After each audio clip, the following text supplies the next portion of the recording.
David Thompson, bonsoir. Vous êtes grand reporter à RFI et vous publiez Les Revenants dans la collection Les Jours au Seuil. Vous rapportez dans ce livre des témoignages directs de djihadistes français qui sont partis au combat et dont certains sont revenus. Ce sont les revenants.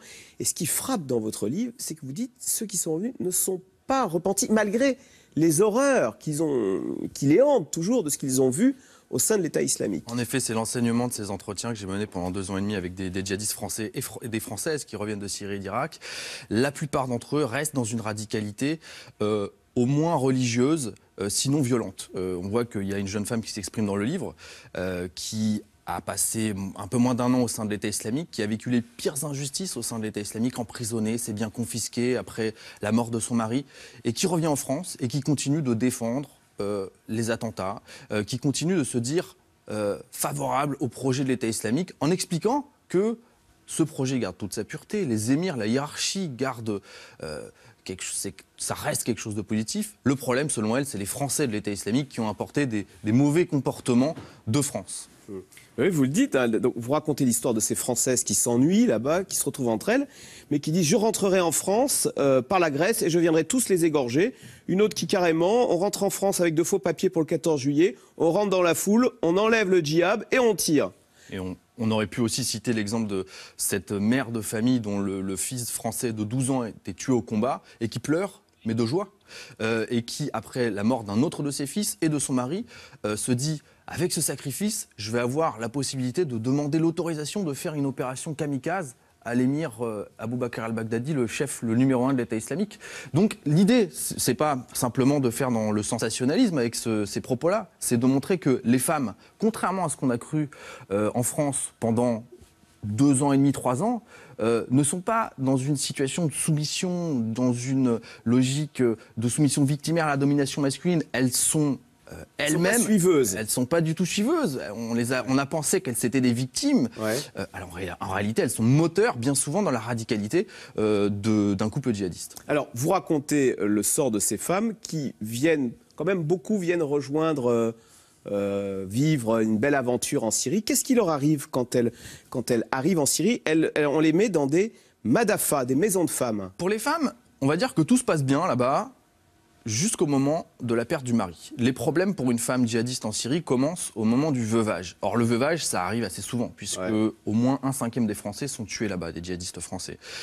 Quand elles perdent leur mari, elles n'ont pas vraiment le choix, elles sont envoyées dans ces madafas, qui sont des maisons de femmes, où les femmes sont cloîtrées, entre 50 et 100 femmes par immeuble. Elles n'ont pas le droit de sortir, elles sont maintenues dans des conditions de promiscuité arbitraire, et de façon à les pousser à en sortir le plus vite possible. Or, c'est un supermarché, vous racontez, les hommes viennent et ils choisissent leurs femmes. Alors, des speed dating. Et les femmes sont tellement maltraitées dans ces madafas qu'elles n'ont qu'une seule envie, c'est d'être choisies pour en sortir. Exactement.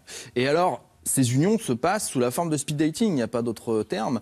Tous les jours, des combattants viennent frapper à la porte de cette madafa pour choisir une femme. Des speed dating sont organisés. Et là, en fait, les femmes qui ont quitté la France en se disant « nous fuyons, nous ne voulons plus être jugées sur notre physique, sur des critères, des vêtements de marque, etc. » finalement retrouvent les mêmes critères de sélection dans ces speed dating djihadistes à Raqqa, où finalement elles sont là aussi jugées sur des critères esthétiques et qui répondent au code esthétique de la télé-réalité. Il y a une des femmes qui disait qu'après avoir été éconduite dans ces speed dating, mon Dieu, ils veulent tous des Kim Kardashian en Syrie, en Irak, au sein de l'État islamique. Sauf qu'on saisit la violence qui imprègne ce milieu quand vous nous racontez quel est le cadeau de mariage qu'on offre aux femmes le jour de l'union. Une ceinture explosive, bien souvent, c'est ce qui se passe effectivement. Une ceinture explosive, voilà. Donc très dur pour les femmes qui, malgré tout, quand elles rentrent en France, veulent continuer le djihad seules un peu. Elles ont été déçues par l'État islamique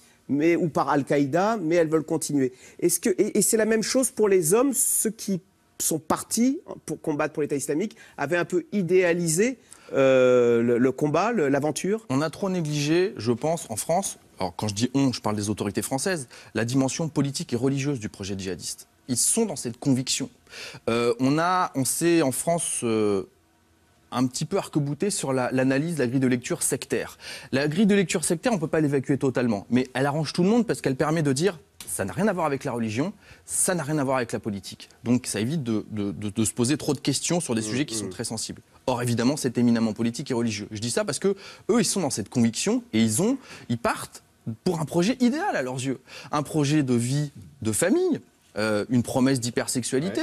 Voilà, alors ça, vous le racontez. Certains partent parce qu'en fait, ils vivent la misère sexuelle en France et ils se disent, au moins, là-bas, on va me donner une femme. Alors, on ne peut pas dire que ce soit le critère numéro 1, ouais, mais c'est un critère important. Ouais. Évidemment, c'est ce que j'appelle la promesse d'une hypersexualité, parce qu'on peut avoir 4 femmes, on peut les choisir dans ces maisons pour femmes, et puis il y a la question des esclaves yézidis, même si elles coûtent cher, ces esclaves sexuels, et peu de Français ont les moyens de s'en offrir, mais certains en ont. Donc vraiment, oui, c'est un critère. Et puis ensuite, quand on fait une opération kamikaze ou quoi, il y a la promesse des houris, les vierges du paradis. Et ça, on voit aussi dans le livre que c'est quand même très présent dans l'imaginaire des combattants. Alors, sauf que quand on arrive là-bas, on croit quitter sa condition et sa banlieue sordide, et vous racontez l'histoire de Zuber qui arrive là-bas et qui revit, en fait, qui se retrouve avec des petits malfrats français, il y a des embrouilles, qui cultivent l'entre-soi, des embrouilles pour rien.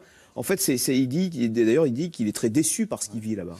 Et d'ailleurs, c'est pour cette raison-là que les Français, là-bas, ils vivent ensemble, ils sont très mal vus, ils ont une très mauvaise réputation, beaucoup plus que d'autres nationalités. Parce que, pour reprendre l'expression d'une des jeunes femmes, ils ont importé leur culture de cité, leur jahilia de cité, de quartier sensible français. C'est-à-dire qu'il y a ces mauvaises habitudes qui persistent, qui perdurent, là-bas encore en Syrie. Ils ont gardé les mêmes codes, le même habitus, ils se comportent finalement de la même manière, sauf qu'ils ont islamisé leur comportement de cité.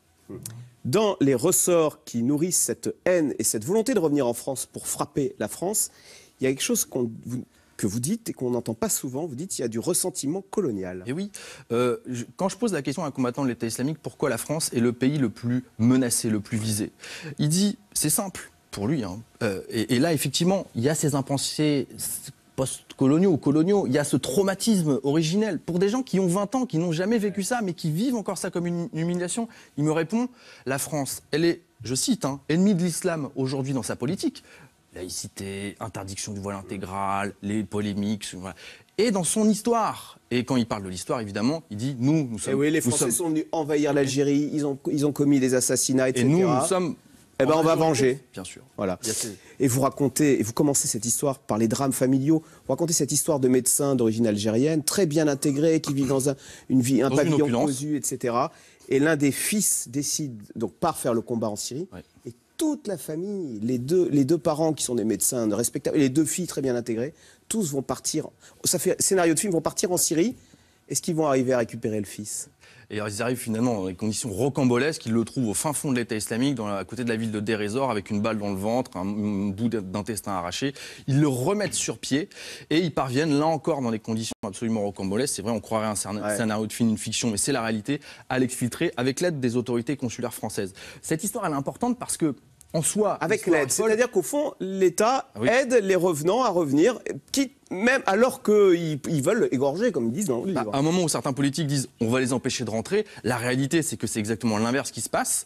Aujourd'hui, il y a des Français de l'État islamique qui appellent le consulat en Turquie de Syrie, comme ils appelleraient n'importe quelle administration, comme ils appelleraient la CAF par exemple, pour dire voilà, je suis en Syrie au sein de l'EI, je veux rentrer en France. Et là, en fait, le consulat va les aider à rentrer, à s'exfiltrer de l'EI. Oui, parfois, c'est très difficile de quitter l'État islamique qui ne laisse pas partir. C'est interdit et ça vaut emprisonnement au sein de l'État islamique et in fine, condamnation à mort.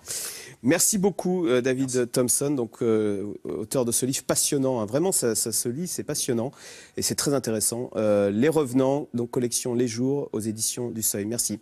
Vous restez avec nous tout de suite. Caroline Roux, c'est dans l'air. Après la Grande-Bretagne qui a décidé de quitter l'Union, on s'interroge sur l'Italie, où les mouvements anti-européens ont fait chuter Matteo Renzi dimanche dernier lors du référendum. C'est dans l'air est intitulé ce soir, quand les référendums font trembler l'Europe.